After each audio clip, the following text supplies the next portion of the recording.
মঙ্গলবার 28শে সেপ্টেম্বর 1982 সন্ধ্যা 6:30টায় একটি কলকাতার ট্যাক্সি নম্বর WBT 4122 বৈকুণ্ঠপুরের প্রাক্তন জমিদার নিয়োগীদের বাড়ির গাড়ি বারান্দায় এসে থামল। দারোয়ান এগিয়ে আসার সঙ্গে সঙ্গে একটি বছর 55 ভদ্রলোক গাড়ি থেকে নেমে এলেন। ভদ্রলোকের রং ফর্সা, চুল অবিন্যস্ত, মুখে কাঁচা পাকা গোঁফদাড়ি, চোখে টিন্টেড গ্লাসের চশমা, পরনে গাঢ় নীল টেরিলিনের স্যুট। গাড়ির ড্রাইভার ক্যারিয়ারের ডালা খুলে একটি ব্রাউন রঙের স্যুটকেস বার করে ভদ্রলোকের পাশে রাখল। নিয়োগী সাহাব? দারোয়ান প্রশ্ন করল। ভদ্রলোক মাথা নেড়ে হ্যাঁ বললেন। দারোয়ান স্যুটকেসটা তুলে নিল। আসুন, বাবু আপনার জন্য অপেক্ষা করছেন। বাড়ির বর্তমান মালিক সৌম্যশেখর নিয়োগী দোতলার দক্ষিণের বারান্দার আরাম কেদারায় বসে বায়ু সেবন করছিলেন।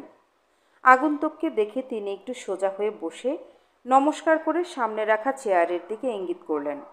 সৌম্যশেখরের বয়স 70-এর কাছাকাছি। দৃষ্টির দুর্বলতা হেতু চোখে পুরো চশমা পরতে হয়েছে। এছাড়া শরীরে বিশেষ কোনো ব্যায়াম নেই। আপনি রুদ্রশেখর? আগন্তুক ইতিমধ্যে চেয়ারে বসে কোটের বুক পকেট থেকে একটি পাসপোর্ট বার করে সৌম্যশেখরের দিকে এগিয়ে দিয়েছেন। সৌম্যশেখর সেটি হাতে নিয়ে একবার চোখ বুলিয়ে একটু হেসে বললেন, দেখুন দেখি কি কাণ্ড! আপনি আমার আপন খুড়তুতো ভাই, অথচ আপনাকে পাসপোর্ট দেখিয়ে সেটা প্রমাণ করতে হচ্ছে। অবশ্যই আপনাকে দেখলে নিয়োগী পরিবারের বলে বিশ্বাস করতে কষ্ট হয় না। ভদ্রলোকের ঠোঁটের কোণে একটা সামান্য কৌতুকের আভাস দেখা গেল। তা যাকগে। পাসপোর্ট ফেরত দিয়ে বললেন সৌম্যশেখর, আপনার রোম থেকে লেখা চিঠিটা পেয়ে আমি যে উত্তর দিয়েছিলাম সেটা আপনি পেয়েছিলেন আশা করি। আপনি যে একদিন আসেননি সেটাই আমাদের কাছে একটা বিস্ময়ের ব্যাপার। কাকা ঘর ছেড়ে চলে যান 55-এ, অর্থাৎ 27 বছর আগে। 38-এ কাকা যখন আপনাকে ছাড়াই দেশে ফিরলেন তখন অনুমান করেছিলুম আপনাদের দুজনের মধ্যে খুব একটা বনিবনা নেই। কাকা অবশ্যই এ নিয়ে কোনোদিন কোনো কিছু বলেননি, আর আমরাও জিজ্ঞেস করিনি। শুধু জানতুম যে তার একটি ছেলে আছে রোমে। তা এখন যে এলেন সেটা বোধ করি সম্পত্তির ব্যাপারে? হ্যাঁ। আপনাকে তো লিখেছিলুম যে বছর 10 আগ অবধি মাঝে মাঝে একটা করে কাকার পোস্টকার্ড পেয়েছি, তারপর আর পাইনি। কাজেই আইনের চোখে তাকে মৃত বলেই ধরে নেওয়া যায়। আপনি এই বিষয়ে উকিলের সঙ্গে কথা বলেছেন? হ্যাঁ। তা বেশ তো, আপনি কদিন থাকুন এখানে, সব দেখে শুনে নিন। ওপরে কাকার স্টুডিও এখনও সেভাবেই আছে। রং তুলি, ছবি, ক্যানভাস সবই আছে। আমরা কেউ হাত দেইনি। কি আছে না আছে সব দেখে নিন। ব্যাংকের বইটই সবই আছে। তবে আপনাদের ইটালিতে কীরকম জানি না, আমাদের দেশে এসব ব্যাপারে লেখাপড়া হতে হতে 6 মাস লেগে যায়। আপনি সময় হাতে নিয়ে এসেছেন আশা করি? হ্যাঁ। মাঝে মাঝে তো কলকাতায় যাতায়াত করতে হবে। ট্যাক্সিটা রেখে দিয়েছেন তো? হ্যাঁ। আপনার ড্রাইভারের থাকার বন্দোবস্ত করে দেবে আমার লোক, কোনো অসুবিধা হবে না। থ্যাঙ্কস। রুদ্রশেখর বলতে গিয়েছিলেন গ্রাৎসিয়ে, অর্থাৎ ইটালিয়ান ভাষায় ধন্যবাদ। আপনি আমাদের দেশি খাবারে অভ্যস্ত কি? লন্ডনে তো শুনেছি রাস্তার মোড়ে মোড়ে ইন্ডিয়ান রেস্তোরাঁ। রোমিও আছে কি? কিছু আছে। বেশ, তাহলে আর চিন্তা নেই। গায়ে দেশে আপনাকে যে হোটেল থেকে খাবার আনিয়ে দিব তারও তো উপায় নেই। কি জগদীশ, কি হলো? একটি বৃদ্ধ ভৃত্য দরজার মুখে এসে দাঁড়িয়েছে। দেখে বোঝা যায় সে কোনো রকমে অশ্রু সংবরণ করে আছে। হুজুর, ঠুমরি মরে গেছে। মরে গেছে? হ্যাঁ হুজুর। সে কি, ভিখু যে ওকে নিয়ে বেড়াতে বেরোলো? ওরা কেউ ফেরেনি, তাই খুঁজতে গেলাম। বাঁশবনে মরে আছে হুজুর, ভিখু পালিয়েছে। সঙ্গীতপ্রিয় সৌম্যশেখরের দুটি ফক্স টেরিয়ারের একটির নাম ছিল ঠুমরি, আরেকটি কাজরি। কাজরি স্বাভাবিকভাবেই মারা গেছে 2 বছর আগে। ঠুমরির বয়স হয়েছিল 11, তবে আজ বিকেল অবধি সে ছিল সম্পূর্ণ সুস্থ। সৌম্যশেখরকে প্রিয় কুকুরের চোখে বিহ্বল দেখে সদ্য রোম থেকে আগত রুদ্রশেখর নিয়োগী চেয়ার ছেড়ে উঠে পড়লেন। এই বেলা তার থাকার ঘরটা দেখে নিতে হবে। শিবপুরের ট্রাফিক আর ঘন বসতি পেরিয়ে ন্যাশনাল হাইওয়ে নাম্বার 6-এ আমাদের গাড়িটা এসে পড়তেই যেন একটা নতুন জগতে এসে পড়লাম। আমাদের গাড়ি মানে রহস্য রোমাঞ্চ ঔপন্যাসিক লালমোহন গাঙ্গুলি ওরফে জটায়ুর সবুজ অ্যাম্বাসেডর। গাড়ি কেনার পয়সা ফেলুদার নিজের কোনোদিন হবে বলে মনে হয় না। আমাদের রজনী সেন রোডের ফ্ল্যাট ছেড়ে ফেলুদা কিছুদিন থেকেই একটা নিজের ফ্ল্যাটে যাবার চিন্তা করছিল। বাবা সেটা জানতে পেরে এক ধমকে ফেলুদাকে ঠান্ডা করেছেন। সুখে থাকতে ভূতে কিলোয়, বললেন বাবা। যেই একটু রোজগার বেড়েছে অমনি নিজের ফ্ল্যাটের ধান্দা। পরে পয়সা কমলে যদি আবার সুরসুর করে এই কাকার ফ্ল্যাটেই ফিরে আসতে হয়, সেটার কথা ভেবেছিস কি? তারপর থেকে ফেলুদা চুপ। আর গাড়ির ব্যাপারে জটায়ুর তো আগে থেকেই বলা আছে। ধরে নিন আমার গাড়ি ইজ ইকুয়াল টু আপনার গাড়ি। আপনি আমার এত উপকার করেছেন, এই সামান্য প্রিভিলেজটুকু তো আপনার ন্যায্য পাওনা মশাই। উপকারের ব্যাপারটা লালমোহনবাবুর ভাষাতেই বলা ভালো। ওর জীবনের অনেকগুলো বন্ধ দরজা নাকি ফেলুদা এসে খুলে দিয়েছে। তাতে নাকি উনি শরীরে নতুন বল, মনে নতুন সাহস আর চোখে নতুন দৃষ্টি পেয়েছেন। আর কত জায়গায় ঘোরা হলো বলুন তো আপনার দৌলতে? দিল্লি, বোম্বাই, কাশ্মীর, সিমলা, রাজস্থান, সিকিম, নেপাল। ওহ, ট্রাভেল ব্রডেন্স দ্য মাইন্ড। এইটা শুনে এসেছি সেই ছোটবেলা থেকে। এইটার সত্যতা উপলব্ধি করলুম তো আপনি আসার পর। এবারে ট্রাভেলটায় মনের প্রসার কতটা বাড়বে জানি না। ক্যালকাটা টু মেচেদা ভ্রমণ বলতে তেমন কিছুই নয়।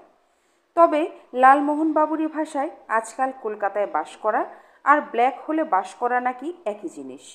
সেই ব্ল্যাক হোল থেকে একটি দিনের জন্য যদি বাইরে বেরিয়ে আসা যায়, তাহলে খাঁটি অক্সিজেন পেয়ে মানুষের আয়ু নাকি কমপক্ষে 3 মাস বেড়ে যায়। অনেকেই হয়তো ভাবছে এত জায়গা থাকতে মেচেদা কেন? তার কারণ সংখ্যাতাত্ত্বিক ভবেশচন্দ্র ভট্টাচার্য। মাস 3 হলো এর কথা কাগজে পড়ার পর থেকেই লালমোহনবাবুর রোগ চেপেছে এর সঙ্গে দেখা করার। এই ভবেশ ভট্টাচার্য নাকি সংখ্যাতত্ত্বের সাহায্যে লোকদের নানা রকম অ্যাডভাইস দিয়ে তাদের জীবনের মোড় ঘুরিয়ে দিচ্ছেন। বড় বড় ব্যবসাদার, বড় বড় কোম্পানির মালিক, খবরের কাগজের মালিক, ফিল্মের প্রযোজক, বইয়ের প্রকাশক, উপন্যাসের লেখক, উকিল, ব্যারিস্টার, ফিল্ম স্টার, সব রকম লোক নাকি এখন তার মেছেদার বাড়ির দরজায় কিউ দিচ্ছে। জটায়ুর শেষ উপন্যাসের কাটতি আগের তুলনায় কম। 1 মাসে 3টে এডিশনের বদলে 2টো এডিশন হয়েছে। জটায়ুর বিশ্বাস উপন্যাসের নামে গণ্ডগোল ছিল, তাই এবার ভট্টাচার্য মশাইয়ের অ্যাডভাইস নিয়ে নতুন বইয়ের নামকরণ হবে। তারপর সেটা বাজারে বেরোবে। ফেলুদার মত অবশ্যই আলাদা। গত উপন্যাসটা পড়েই ফেলুদা বলেছিল রংটা বেশি চড়ে গেছে। 7টা গুলি খাওয়া সত্ত্বেও আপনার হিরোকে বাঁচিয়ে রাখাটা একটু বাড়াবাড়ি হয়ে যাচ্ছে না লালমোহনবাবু? কি বলছেন মশাই? এ কি যেমন তেমন হিরো? প্রখর রৌদ্র is a super super Superman ইত্যাদি। এবারের গল্পটা ফেলুদার মতে বেশ জমেছে। নামের রদবদলে বিক্রির এদিক ওদিক হবার সম্ভাবনা কম, কিন্তু তাও লালমোহনবাবু একবার সংখ্যাতাত্ত্বিকের মত না নিয়ে ছাড়বেন না। তাই মেচেদা। ন্যাশনাল হাইওয়ে 6-এর খুব বেশি দিন হলো তৈরি হয়নি। এই রাস্তায় সোজা চলে গেছে বোম্বে। গ্র্যান্ড ট্রাঙ্ক রোডের ধারে ধারে যেমন সব প্রাচীন গাছ দেখা যায়, এখানে তা একেবারেই নেই। বাড়ি ঘরও বেশি নেই। চারিদিক খোলা। আশ্বিন মাসের প্রকৃতির চেহারাটা পুরোপুরি পাওয়া যায়। ড্রাইভার হরিপদবাবু স্পিডোমিটারের কাঁটা 80 কিলোমিটারে রেখে দিয়ে দিব্যি চালাচ্ছেন গাড়ি। কলকাতা থেকে মেচেদা যেতে সময় লাগবে 2 ঘন্টা। আমরা বেরিয়েছি সকাল 7:30টায়। কাজ সেরে 1:30-2টোর মধ্যে স্বচ্ছন্দে ফিরে আসতে পারবো। কোলাঘাট পেরিয়ে মিনিট 3 যাবার পরেই একটা উদ্ভট গাড়ির দেখা পেলাম, যেটা রাস্তার একপাশে অকেজো হয়ে পড়ে আছে। মালিক করুণ মুখ করে দাঁড়িয়ে আছেন গাড়ির পাশেই। আমাদের আসতে দেখে ভদ্রলোক হাত নাড়লেন আর হরিপদবাবু ব্রেক কষলেন। একটা বৃষ্টি গোলমেলে পড়েছে মশাই, রুমালে ঘাম মুছতে মুছতে বললেন ভদ্রলোক। টায়ারটা গেছে, কিন্তু জ্যাকটা বোধ হয় অন্য গাড়িতে রয়ে গেছে। হে হে হে। আপনি চিন্তা করবেন না, বললেন লালমোহনবাবু। দেখো তো হরিপদ। হরিপদবাবু জ্যাক বার করে নিজেই ভদ্রলোকের গাড়ির নিচে লাগিয়ে সেটাকে তুলতে আরম্ভ করে দিলেন। আপনার এই গাড়ি কোন ইয়ারের? প্রশ্ন করল ফেলুদা। 36, বললেন ভদ্রলোক। আর্মস্ট্রং সিডলি। লং রানে কোনো অসুবিধা হয় না? দিব্যি চলে। আমার আরও 2টো পুরনো গাড়ি আছে। ভিন্টেজ কার র্যালিতে প্রতিবারই যোগ দিই আমি। আপনারা চললেন কত দূর? মেচেদায় একটু কাজ ছিল। কতক্ষণের কাজ? 8 ঘন্টাখানেক। তাহলে একটা কাজ করুন না, ওখান থেকে আমাদের বাড়িতে চলে আসুন। মেচেদা থেকে বাঁয়ে রাস্তা ধরবেন, মাত্র 8 কিলোমিটার। বৈকুণ্ঠপুরে। বৈকুণ্ঠপুর? ওখানেই পৈতৃক বাড়ি আমাদের। আমি অবশ্য থাকি কলকাতায়, তবে বাবা মা ওখানেই থাকেন। 200 বছরের পুরনো বাড়ি, আপনাদের খুব ভালো লাগবে। দুপুরে আমাদের ওখানেই খাওয়া দাওয়া করে বিকেলের দিকে চলে আসবেন। আপনারা আমার যা উপকার করলেন, কতক্ষণ যে এভাবে দাঁড়িয়ে থাকতে হতো জানি না। ফেলুদা যেন একটু অন্যমনস্ক। বললেন, বৈকুণ্ঠপুর নামটা যেন কোথায় দেখেছি রিসেন্টলি। ভূদেব সিংয়ের লেখাতে কি? ইলাস্ট্রেটেড উইকলিতে? হ্যাঁ হ্যাঁ, মাস দেড়েক আগে বেরিয়েছিল। আমি শুনেছি লেখাটার কথা, কিন্তু পড়া হয়নি। ইলাস্ট্রেটেড উইকলি আমাদের বাড়িতে আসে না। ফেলুদা কোথায় পড়েছে জানি, হেয়ার কাটিং সেলুনে। একটা বিশেষ সেলুনে ও যায়, আর ইয়াসিন নাপিত ছাড়া কাউকে দিয়ে চুল কাটায় না। ইয়াসিন যতক্ষণ ব্যস্ত থাকে, ফেলুদা ততক্ষণ ম্যাগাজিন পড়ে। বৈকুণ্ঠপুরের নিয়োগী পরিবারের একজনকে নিয়ে লেখা, বলল ফেলুদা। ভদ্রলোক ছবি আঁকতেন, রোমে গিয়ে আঁকা শিখেছিলেন। আমার দাদু চন্দ্রশেখর, হেসে বললেন ভদ্রলোক। আমি এই পরিবারেরই ছেলে। আমার নাম নবকুমার নিয়োগী। আইসি। আমার নাম প্রদোষ মিত্র। ইনি লালমোহন গাঙ্গুলি, আর ইনি আমার খুড়তুতো ভাই তপেশ। প্রদোষ মিত্র শুনে ভদ্রলোকের ভুরু কুঁচকে গেল। গোয়েন্দা প্রদোষ মিত্র? আগে হ্যাঁ। তাহলে তো আপনাদের আসতেই হবে। আপনি তো বিখ্যাত লোক মশাই। সত্যি বলতে কি, এর মধ্যে আপনার কথা মনেও হয়েছিল একবার। কেন বলুন তো? একটা খুনের ব্যাপারে। আপনি শুনলে হাসবেন, কারণ ভিকটিম মানুষ নয়, কুকুর। বলেন কি? কবে হলো এ খুন? গত মঙ্গলবার। আমাদের একটা ফক্স টেরিয়ার, বাবার খুবই প্রিয় কুকুর ছিল। খুন মানে? চাকরের সঙ্গে বেড়াতে বেরিয়েছিল, আর ফেরেনি। চাকরও ফেরেনি। কুকুরের লাশ পাওয়া যায় বাড়ি থেকে মাইলখানেক দূরে, একটা বাঁশ বনে। মনে হয় বিষাক্ত কিছু খাওয়ানো হয়েছিল। বিস্কিটের গুঁড়ো পড়েছিল আশেপাশে। এ তো অদ্ভুত ব্যাপার। এর কোনো কিনারা হয়নি। হুঁ। কুকুরের বয়স হয়েছিল 11। এমনিতেই আর বেশি দিন বাঁচত না। আমার কাছে ব্যাপারটা তাই আরও বেশি মিস্টেরিয়াস বলে মনে হয়। যাই হোক, আপনাকে অবশ্যই এ নিয়ে তদন্ত করতে হবে না, কিন্তু আপনারা এলে সত্যিই খুশি হব। দাদুর স্টুডিও এখনও রয়েছে, দেখিয়ে দেব। ঠিক আছে, বলল ফেলুদা। আমারও লেখাটা পড়ে যথেষ্ট কৌতূহল হয়েছিল নিয়োগী পরিবার সম্বন্ধে। আমরা কাজ সেরে 10:30 নাগাদ গিয়ে পড়ব। মেচেদার মোড় থেকে 2 কিলোমিটার গেলে একটা পেট্রোল পাম্প পড়ে। সেখানে জিজ্ঞেস করলেই বৈকুণ্ঠপুরের রাস্তা বাতলে দেবে। টায়ার লাগানো হয়ে গিয়েছিল। আমাদের গাড়ি আরও স্পিডে যাবে বলে ভদ্রলোক আমাদেরই আগে যেতে দিলেন। গাড়ি রওনা হবার পর ফেলুদা বলল, কত যে ইন্টারেস্টিং বাঙালি চরিত্র আছে, যাদের নামও আমরা জানি না। এই চন্দ্রশেখর নিয়োগী 20 শতাব্দীর গোড়ার দিকে 24 বছর বয়সে রোমে চলে যান, ওখানকার বিখ্যাত একাডেমিতে পেন্টিং শিখতে। ছাত্র থাকতেই একটি ইটালিয়ান মহিলাকে বিয়ে করেন। স্ত্রীর মৃত্যুর পর দেশে ফিরে আসেন। এখানে পোর্ট্রেট আঁকিয়ে হিসেবে খুব নাম হয়। নেটিভ স্টেটের রাজা রাজরাদের ছবি আঁকতেন। একটি রাজার সঙ্গে খুব বন্ধুত্ব হয়। তিনিই লিখেছিলেন প্রবন্ধটা। প্রৌঢ় বয়সে আঁকা টাকা সব ছেড়ে দিয়ে সন্ন্যাসী হয়ে চলে যান। আপনি বলছেন চন্দ্রশেখরের কথা, আর আমি ভাবছি কুকুর খুন, বললেন লালমোহনবাবু। এই জিনিস শুনেছেন কখনো? ফেলুদা স্বীকার করল সে শোনেনি। লেগে পড়ুন মশাই, বললেন লালমোহনবাবু। শাঁসালো মক্কেল, 3খানা ভিন্টেজ গাড়ি। হাতের ঘড়িটা দেখলেন? কমপক্ষে 5000 চিপস। এ দাও ছাড়বেন না। ভবেশ ভট্টাচার্যের সঙ্গে পোস্টকার্ডে অ্যাপয়েন্টমেন্ট করা ছিল, তাই তার দর্শন পেতে দেরি হলো না। স্কুল মাস্টার টাইপের চেহারা, চোখে মোটা চশমা, গায়ে ফতুয়ার উপর একটা এন্ডির চাদর। বসেছেন তক্তপোষে, সামনে ডেস্কের উপর গোটা 5 ছুঁচলো করে কাটা পেন্সিল, আর একটা খোলা খেরোর খাতা। লালমোহন গঙ্গোপাধ্যায়? পোস্টকার্ডের নামটা পড়ে জিজ্ঞাসা করলেন ভদ্রলোক। লালমোহনবাবু মাথা নাড়লেন। বয়স কত হলো? লালমোহনবাবু বললেন, জন্ম তারিখ 29শে শ্রাবণ। সিংহ রাশি। তা আপনার জিজ্ঞাসাটা কি? আজ্ঞে, আমি রহস্য রোমাঞ্চ সিরিজে উপন্যাস লিখি। আমার আগামী উপন্যাসের 3টে নাম ঠিক করা আছে। কোনটা ব্যবহার করব যদি বলে দেন? কি নাম? কারাকোরামে রক্তকার, কারাকোরামের মরণ কামড়, আর নরকের নাম কারাকোরাম। দাঁড়ান। ভদ্রলোক নামগুলো খাতায় লিখে লিখে কী সব যেন হিসাব করলেন। তার মধ্যে যোগ বিয়োগ গুণভাগ সবই আছে।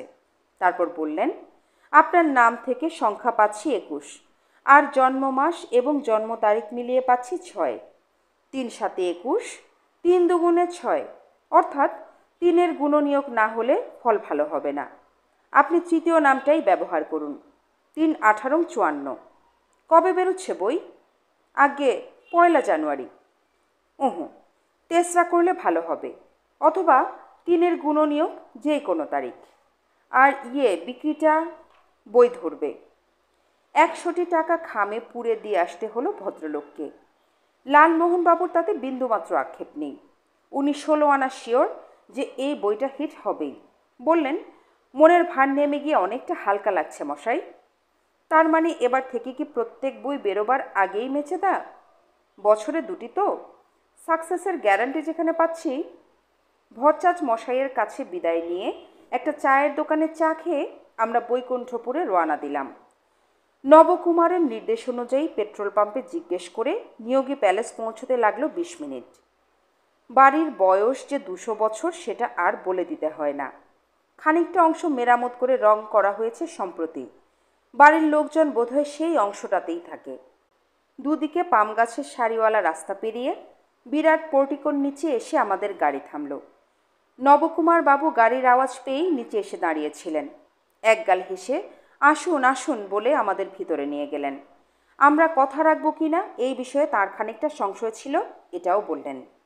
বাবাকে আপনার কথা বলেছি। সিঁড়ি দিয়ে দোতলায় উঠতে উঠতে বললেন ভদ্রলোক, আপনারা আসছেন শুনে উনি খুব খুশি হলেন। আর কে কে থাকেন এই বাড়িতে? জিজ্ঞেস করলো ফেলুদা। সব সময় থাকার মধ্যে বাবা আর মা। মার জন্যই থাকা। ওর শ্বাসের কষ্ট, কলকাতার ক্লাইমেট সহ্য হয় না। তাছাড়া বঙ্কিমবাবু আছেন, বাবার সেক্রেটারি ছিলেন, এখন ম্যানেজার বলতে পারেন, আর চাকর বাকর। আমি মাঝে মধ্যে আসি। এমনিতেও আমি ফ্যামিলি নিয়ে আর কদিন পরেই আসতাম। এই বাড়িতে পুজো হয়, তাই প্রতিবারই আসি। এবার একটু আগে এলাম, কারণ শুনলাম বাড়িতে অতিথি আছে। আমার কাকা, চন্দ্রশেখরের ছেলে, রোম থেকে এসেছেন কদিন হলো, তাই মনে হলো বাবা হয়তো একা ম্যানেজ করতে পারছেন না। আপনার কাকার সঙ্গে আপনাদের যোগাযোগ আছে বুঝি? একেবারেই না, এই প্রথম এলেন। বোধহয় দাদুর সম্পত্তির ব্যাপারে। আপনার দাদু কি মারা গেছেন? খবরাখবর নেই বহুদিন। বোধহয় মৃত বলেই ধরে নিতে হবে। উনি রোম থেকে ফিরে এসে এখানেই থাকতেন? হ্যাঁ। কলকাতায় না থেকে এখানে কেন? কারণ উনি যাদের ছবি আঁকতেন তারা সারা ভারতবর্ষে ছড়ানো, নেটিভ স্টেটের রাজা মহারাজা। কাজেই ওর পক্ষে কলকাতায় থাকার কোনো বিশেষ সুবিধে ছিল না। আপনি আপনার দাদুকে দেখেছেন? উনি যখন বাড়ি ছেড়ে চলে যান তখন আমার বয়স 6। আমায় ভালোবাসতেন খুব, শুধু এটুকু মনে আছে। বৈঠকখানায় আসবাবের চেহারা দেখে চোখ টেরিয়ে গেল। মাথার উপরে ঘরের দুদিকে দুটো ঝাড়লণ্ঠন রয়েছে যেমন, আর আমি কখনো তেমন দেখিনি। একদিকের দেয়ালে প্রায় আসল মানুষের মতো বড় একটা পোর্ট্রেট রয়েছে একজন বৃদ্ধের। গায়ে জোব্বা, কোমরে তলোয়ার, মাথায় মণিমুক্ত বসানো পাগড়ি। নবকুমার বললেন, এইটা ওর প্রপিতামহ অনন্তনাথ নিয়োগীর ছবি। চন্দ্রশেখর ইটালি থেকে ফিরে এসেই ছবিটা এঁকেছিলেন। ছেলে ইটালিয়ান মেয়ে বিয়ে করেছে শুনে অনন্তনাথ বেজায় বিরক্ত হয়েছিলেন। বলেছিলেন আর কোনোদিন ছেলের মুখ দেখবেন না। কিন্তু শেষ বয়সে ওর মনটা অনেক নরম হয়ে যায়। দাদু বিপত্তিক অবস্থায় ফিরলে উনি দাদুকে ক্ষমা করেন, এবং উনিই দাদুর প্রথম সিটার। আমি একটা কথা জিজ্ঞেস না করে পারলাম না। এস নিয়োগী লেখা দেখছি কেন? ওর নাম তো ছিল চন্দ্রশেখর। রোমে গিয়ে ওর নাম হয় সান্ড্রো। সেই থেকে ওই নামেই লিখতেন নিজের ছবিতে। পোর্ট্রেট ছাড়া ঘরে আরও 3টি ছবি ছিল নিয়োগীর আঁকা। আর্টের বইয়ে যেসব বিখ্যাত বিলেতি পোস্টারের ছবি দেখা যায় তার সঙ্গে প্রায় কোনো তফাৎ নেই। বোঝাই যায় দুর্দান্ত শিল্পী ছিলেন সান্ড্রো নিয়োগী। একজন চাকর শরবত নিয়ে এলো। ট্রে থেকে একটা গেলাস তুলে নিয়ে ফেলুদা প্রশ্ন করল, ওই প্রবন্ধটাতে ভদ্রলোক লিখেছেন চন্দ্রশেখরের ব্যক্তিগত সংগ্রহে নাকি কোনো বিখ্যাত বিদেশি শিল্পীর আঁকা একটা পেন্টিং ছিল। অবশ্যই ভদ্রলোক শিল্পীর নাম বলেননি, কারণ চন্দ্রশেখরই নাকি ওকে বলতে বারণ করেছিলেন। বলেছিলেন বললে কেউ বিশ্বাস করবে না। আপনি কিছু জানেন এই পেন্টিং সম্বন্ধে? নবকুমার বললেন, দেখুন মিস্টার মিত্র, পেন্টিং একটা আছে, এটা আমাদের পরিবারের সকলেই জানে। বেশি বড় না, 1 হাত বাই 1.5 হাত হবে। একটা ক্রাইস্টের ছবি। সেটা কোনো বিখ্যাত শিল্পীর আঁকা কিনা বলতে পারবো না। ছবিটা দাদু নিজের স্টুডিওর দেয়ালেই টাঙিয়ে রাখতেন, অন্য কোনো ঘরে টাঙানো দেখিনি কখনো। অবশ্য যিনি প্রবন্ধটা লিখেছিলেন তিনিই জানেন নিশ্চয়ই। তা তো জানবেনই, কারণ ভগবানগড়ের এই রাজার সঙ্গে দাদুর খুবই বন্ধুত্ব ছিল। আপনার কাকা জানতেন না যিনি এসেছেন? নবকুমার মাথা নাড়লেন। আমার বিশ্বাস বাপ আর ছেলের মধ্যে বিশেষ সদ্ভাব ছিল না। তাছাড়া কাকা বোধহয় আর্টের দিকে যাননি। তার মানে ওই ছবির সঠিক মূল্যায়ন এই বাড়ির কেউ করতে পারবে না? কাকা না পারলে আর কে পারবে বলুন? বাবা হলেন গান বাজনার লোক, রাত দিন ওই নিয়েই পড়ে থাকতেন। আর্টের ব্যাপারে আমার যা জ্ঞান, ওরও সেই জ্ঞান। আমার ছোট ভাই নন্দকুমার সম্বন্ধেও ওই একই কথা। তিনিও গান বাজনা নিয়ে থাকেন বুঝি? না, ওর হলো অ্যাক্টিংয়ের নেশা। আমাদের একটা ট্রাভেল এজেন্সি আছে কলকাতায়, বাবাই করেছিলেন। আমরা দুজনেই পার্টনার ছিলাম তাতে। নন্দ 75-এ হঠাৎ সব ছেড়ে ছুড়ে বোম্বে চলে যায়। ওর এক চেনা লোক ছিল ওখানকার ফিল্ম লাইনে, তাকে ধরে হিন্দি ছবিতে একটা অভিনয়ের সুযোগ করে নেয়। তারপর থেকে ওখানেই আছে। সাকসেসফুল মনে তো হয় না। ফিল্ম পত্রিকার গোড়ার দিকের পরে তো আর বিশেষ ছবি টবি দেখিনি ওর। আপনার সঙ্গে যোগাযোগ আছে? মোটেই না। শুধু জানি নেপিয়ান সি রোডে একটা ফ্ল্যাটে থাকে। বাড়ির নাম বোধহয় সি ভিউ। মাঝে মাঝে ওর নামে চিঠি আসে, সেগুলো রিডাইরেক্ট করতে হয়, ব্যাস। শরবত শেষ করে আমরা নবকুমার বাবুর বাবার সঙ্গে দেখা করতে গেলাম। দক্ষিণের একটা চওড়া বারান্দায় একটা ইংরেজি পেপার ব্যাগ চোখের খুব কাছে নিয়ে আরাম কেদারায় বসে আছেন ভদ্রলোক। আমাদের সঙ্গে পরিচয়ের পর ভদ্রলোক ছেলেকে বললেন, ঠুমরির কথা বলেছিস একে?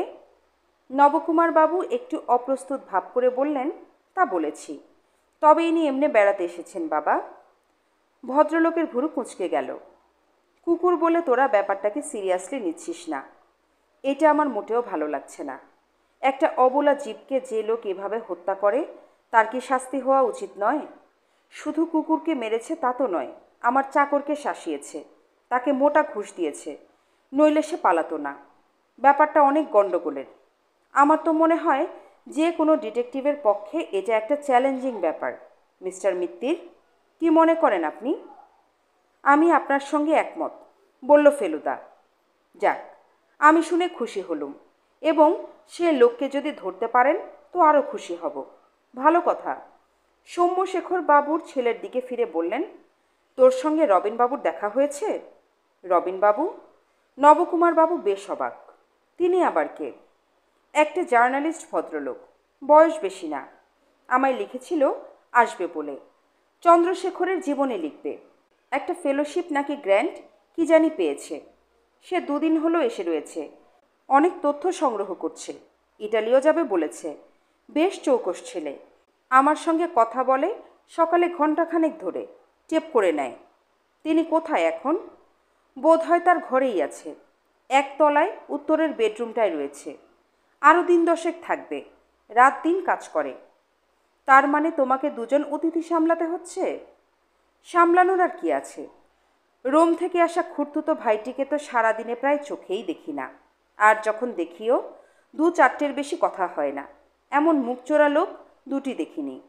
যখন কথা বলেন তখন কি ভাষায় কথা বলেন? ফেলুদা জিজ্ঞেস করল। ইংরেজি বাংলা মিশানো। বললে চন্দ্রশেখর নাকি ওর সঙ্গে বাংলাই বলতো। তবে সেও আজ প্রায় 40 বছর হয়ে গেছে। চন্দ্রশেখর যখন দেশে ফেরে তখন ছেলের বয়স 18-19। বাপের সঙ্গে বোধহয় বিশেষ বন্ধ না। পাছে কিছু জিজ্ঞেস করি, তাই বোধহয় কথা বলাটা অ্যাভয়েড করে। ভেবে দেখুন, আমার নিজের খুড়তুতো ভাই, তাকে পাসপোর্ট দেখিয়ে বোঝাতে হলো সে কে। ইন্ডিয়ান পাসপোর্ট কি? ফেলুদা জিজ্ঞেস করলো। তাই তো দেখলাম। নবকুমার বললেন, তুমি ভালো করে দেখেছিলে তো? ভালো করে দেখার দরকার হয় না। সে যে নিয়োগী পরিবারের ছেলে সে আর বলে দিতে হয় না। উনি সম্পত্তির ব্যাপারেই এসেছেন তো? জিজ্ঞেস করলো ফেলুদা। হ্যাঁ, এবং পেয়েও যাবে। সে নিজে তার বাবার কোনো খবরই জানতো না, তাই রোম থেকে চিঠি লিখেছিল আমায়। আমি তাকে জানাই যে 10 বছর হলো তার বাপের কোনো খোঁজ নেই। তারপরেই সে এসে উপস্থিত হয়। ফেলুদা বলল, চন্দ্রশেখরের সংগ্রহে যে বিখ্যাত পেন্টিংটা আছে সেটা সম্বন্ধে উনি কিছু জানেন? কিছু বলেছেন? না, ইনি নাকি ইঞ্জিনিয়ারিংয়ের লোক, আর্টে কোনো ইন্টারেস্ট নেই। তবে ছবিটার খোঁজ করতে লোক এসেছিল। কে? জিজ্ঞেস করলেন নবকুমার। সোমানি না কি যেন নাম। বঙ্কিমের কাছে তার নাম ঠিকানা আছে। বললে এক সাহেব কালেক্টর নাকি ইন্টারেস্টেড, 1 লাখ টাকা অফার করেছে। প্রথমে 25,000 দেবে, তারপর সাহেব দেখে জেনুইন বললে বাকি টাকা। দিন 15 আগের ঘটনা। তখনও রুদ্রশেখর আসেনি, তবে আসবে বলে লিখেছে। সোমানিকে বললাম, এ হলো আর্টিস্টের ছেলের প্রপার্টি, সে ছেলে আসছে, যদি বিক্রি করে তো সেই করবে, আমার কোনো অধিকার নেই। সেই লোক কি আর এসেছিল? ফেলুদা জিজ্ঞেস করল।